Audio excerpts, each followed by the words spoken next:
You had 2 really good games, and then 1 really bad game right at the end. So yeah, I'm gonna do this outro, and then I'm gonna play a good video game now. No, I am not talking about this game. It will make a whole lot more sense with the next video.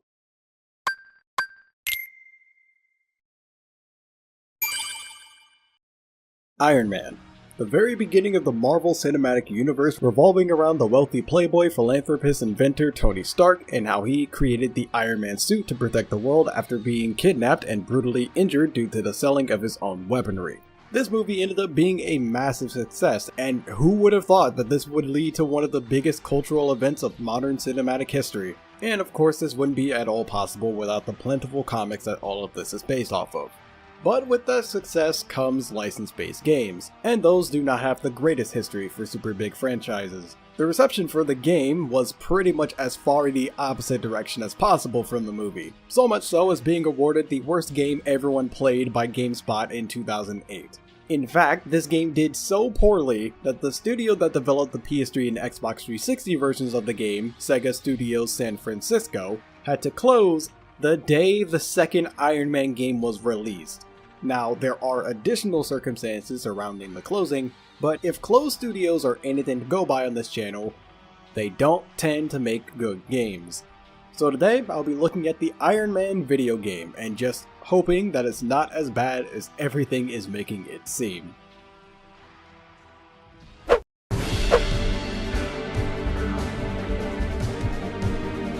This game follows the plot of the movie. However, it starts when Tony is captured in Afghanistan and makes an Iron Man prototype to escape rather than the missile attack that was right before that. Little weird to leave out, but whatever, we already get the full picture. There is something to point out, however. Some villains from the Iron Man comics are in this game, those being Titanium Man, Blacklash, Controller, and Whitney Frost. For fans of the comics, I can imagine that this is a little cool, but anyone who only saw the movie probably has no idea who these characters are.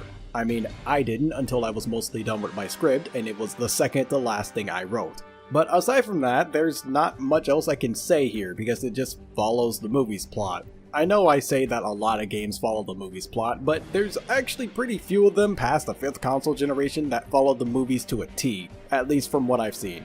They're usually retold after the fact, have some differences, and in some cases aren't even close to the main story from either being so far from the original story or being some sequel or prequel of some kind.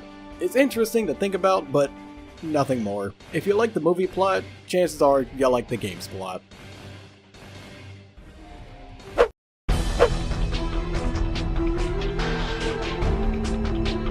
Looking at the people and how they're textured and animated, I can say,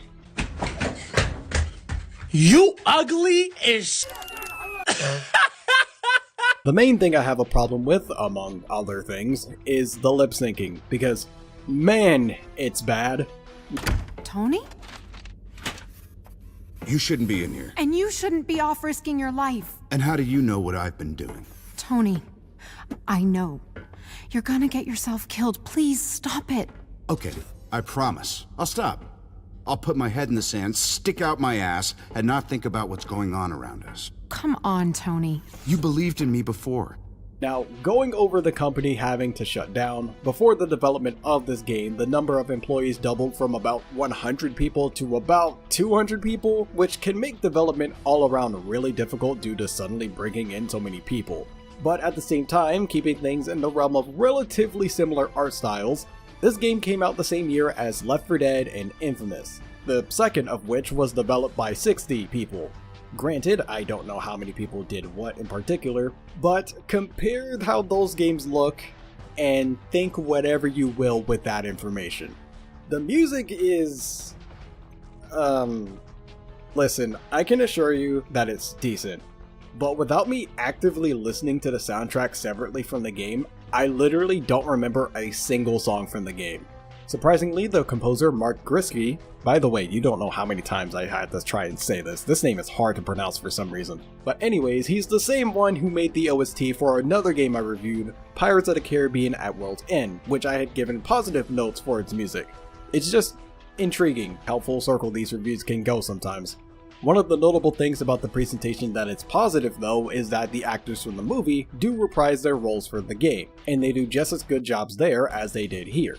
Getting these big names back for this game was pretty important, and since this is the first Marvel game I'm reviewing, I'm not sure of Marvel games and the track record for their voice actors, but hopefully it does stay this way, or at the very least the quality of the voice acting is just as good.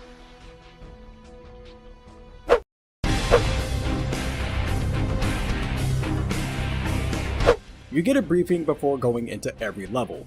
These briefings explain the primary objective you'll be doing to complete the mission, as well as bonus objectives that are optional, such as getting through said mission within a given amount of time, or defeating a certain amount of enemies before beating the level. To complete these objectives, you need to hover around various locations and blast enemies with your assortment of weaponry. Additionally, you can use afterburners to greatly increase your flight speed, but it normally uses up energy, just like some of your weapons. First, you have your close range options, which involve punching and grappling enemies. These also do not consume any energy whatsoever. Your long range options are your repulsors, which are a constant source of damage, missiles, which does burst damage that have to be reloaded after firing, and the unibeam, which you can charge to increase the amount of damage it does. Along with these abilities, your health automatically regenerates over time, but it does go slower with low energy levels. You can also put additional energy into one of 4 subsystems at any time, heightening those traits. Life support gives you faster health regeneration. Melee increases the amount of damage your melee attacks do. Thrusters let you fly faster while expending almost no energy.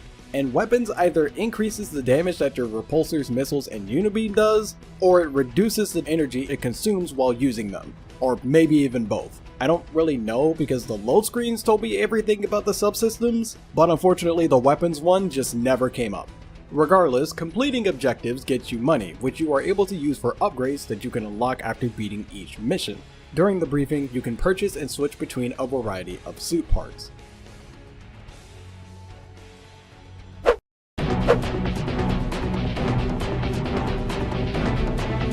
Flying around is actually pretty neat.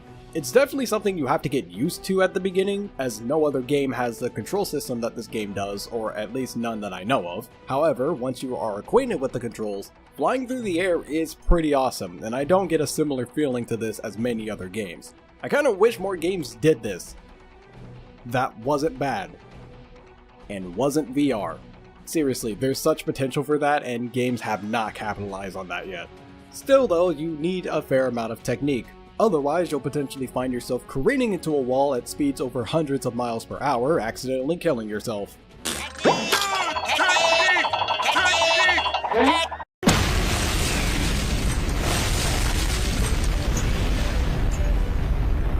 Look, we all have our moments, okay? Nobody's perfect.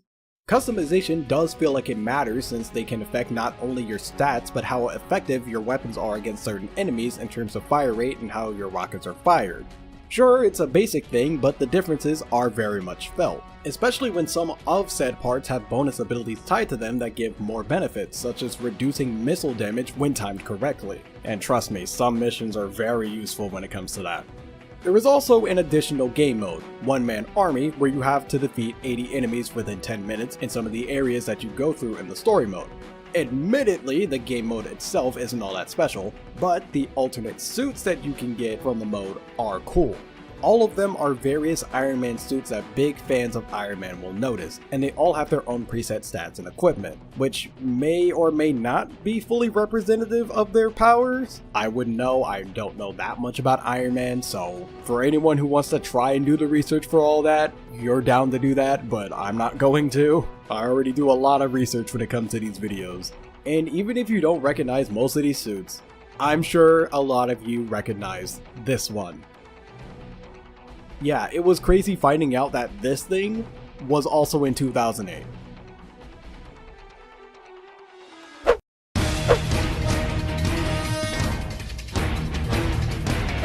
Outside of literally the beginning of the game, and even that much is being generous, melee attacking is pointless.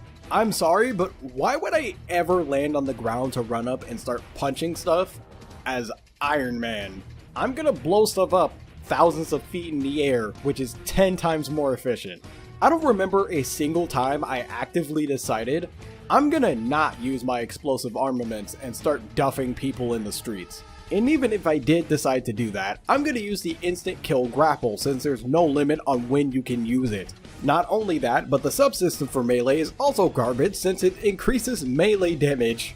Now, maybe it also increases ramming damage as well as damage you deal when you land on the ground at super speed, but doing that is awfully dangerous since that tends to also deal damage to yourself. And need I remind you that I can instantly kill stuff at any point in time, and even better, grappling some enemies lets you fire rockets at others? Why is that not the melee subsystem ability? That way there would actually be a use for it. Seriously, why would I ever attack anything physically in this game?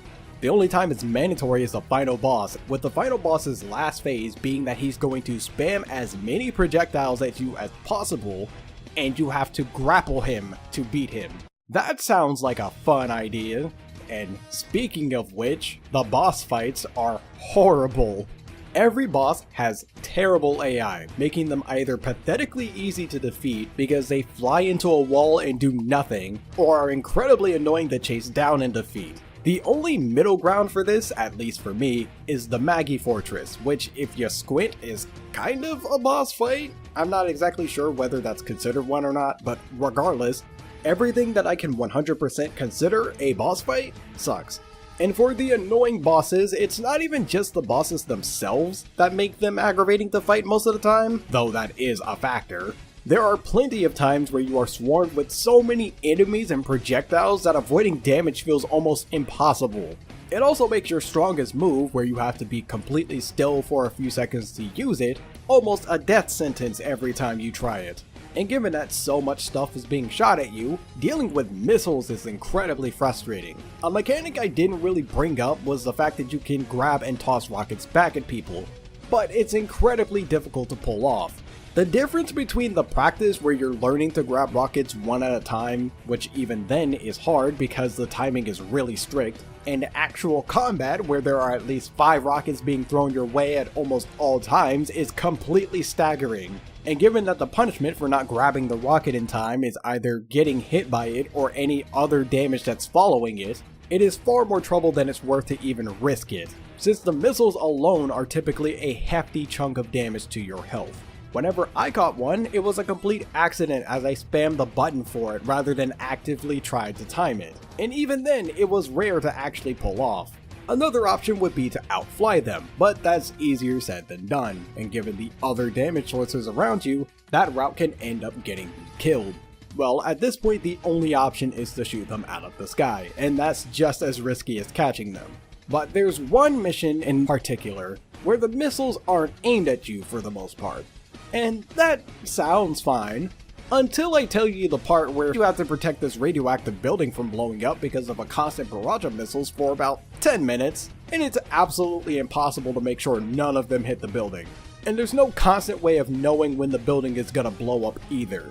You'll get a damage report of any time the building goes down 25%, but other than that, good luck just knowing. Sometimes shooting at them just doesn't work, since you can't properly lock onto these missiles, and yes, you are able to put up a barrier, but that requires you to take the time to fly through a tiny ring while leaving the building defenseless, along with the other enemies around you. Good luck.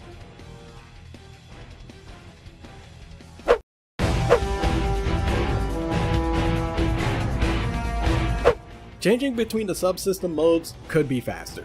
The time for switching is fast enough to make a difference, but not fast enough to make an immediate difference. If I need to go somewhere really quickly without worrying about running out of energy or needing to make sure my health stays up, I need it now, not 5 seconds from now. Again, it's not too much time to greatly hinder you, but it would be a lot better to be close to instant whenever you needed it. Speaking of set subsystems, the modes themselves are half and half on whether they're good or not. Thrusters help you get to further distances faster, and weapons from what I can tell will usually make your energy stay up while flying so you can lay out constant damage. Life support is okay, I guess. Honestly, it's super hard to tell if it's actually working or not, and we already talked about why melee sucks. Oh yeah, and the lock-on range is mad big for your repulsors. You have to fully let go of firing in order to reset it, but when you're trying to just change from one target to another, it's a bit on the wonky side and can feel like you're actively fighting against a targeting system. But again, it's also kinda similar to the flight controls, but arguably a little bit harder to notice and get used to.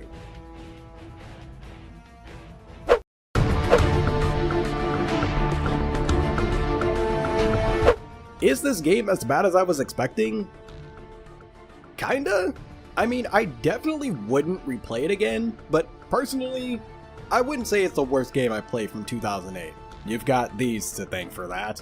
But at the same time, maybe that's because I didn't really grow up with Marvel like that, so I just don't have as much of an attachment as other people and can kinda see some of the good aspects better than the worst. Really, that kind of thing can have an effect on people's opinions of things. Not saying that the feelings of the people who did grow up with that stuff aren't valid. I mean, look at the videos I do, but it's just something to consider. It's like Sonic 06, honestly. Though I will say Sonic 06 is a lot closer to being the worst game I played that year than Iron Man for 2008. Thinking about the year that game released too, 2008 was an amazing year for video games looking back on it. But this game unfortunately got a major spotlight on it because the movie did so well. What's going on, my fellow residents? It's me, TheFrozenCavern, and thank you guys for making it to the end of this video. So, my first Marvel game has been completed, and oh boy, there's a ton of them. And I know a lot of people have asked me to do Spider-Man games, and I'd be down to do them along with all the other games that people asked me to do, but that will have to come at another time. Oddly enough, I had the idea to review this game back in like 2019, which probably would have been a better time because that's closer to when Infinity War came out. But I am glad that I still got to this game because, again, it's the beginning of the MCU. A pretty significant time for Marvel. But yeah, there's not much else for me to say, but I am very excited for the next game that I'm reviewing. I will keep what it is a secret for now, but just bear in mind, it's not a license-based game, so that might change people's opinion on the video. Regardless, if you have not already, make sure you go down to the description below because that's where all of my social medias are located. My Facebook, Twitter, Instagram, and Discord are all in the description, and there are always for you guys to be notified of whenever I make another video for this channel or have an update. I said that wrong than normal, but we're keeping it this way. And if you enjoyed this video, don't forget to like and subscribe for more, as well as share this video out with your friends and family. But until next video, take care.